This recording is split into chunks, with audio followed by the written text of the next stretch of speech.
ஒரு காலத்தில் ஒரு பெரிய காட்டில் வினோதமான குரங்கு ஆண் வாழ்ந்தது. அதே காட்டில் பாம்பு, அழகான பச்சை பாம்பும் ஒன்று வாழ்ந்து வந்தது சந்திப்பு. குரங்கு மரம் மீது நடந்து கொண்டு பழங்கள் தேடியிருந்தது. அது அதில் இனிமையாய் பழமையை அனுபவித்திருந்தது. அந்நேரத்தில் பாம்பு கீழே ஊர்ந்து கொண்டிருந்தது.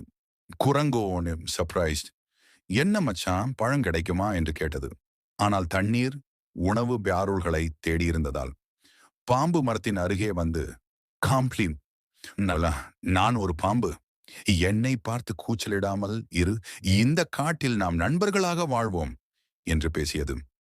நட்பு என் சுதந்திரம். குரங்கு முதலில் நம்பவில்லை.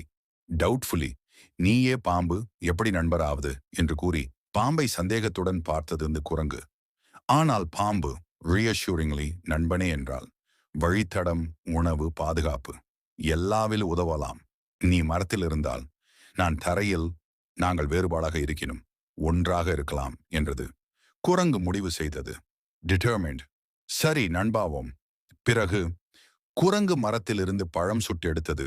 பாம்பு வந்து கீழே ஏறி பழத்தை குரங்கிடம் எடுத்தது.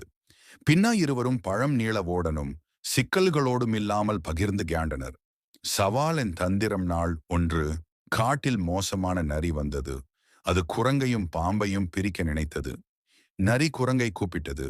மெனசிங்லி, குரங்கு, நான் முதலில் உங்கள் பழத்தை கேட்டேன்.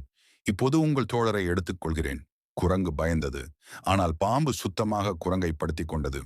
விஸ்பரிங், நீ தைரியமாக இரு, நான் உன்னை காப்பாற்றுகிறேன். பாம்பு நரி மீது மாறாக தாக்கியது. நரி அதிர்ந்து ஓட்டம் எடுத்தது. குரங்கு ஷாக், அதிர்ச்சி, பின் ஆனால் கிரேட்டியோலின் நட்பு பீஸ் இந்த மினவான நிஷமன் உசித் சுனைச்சன்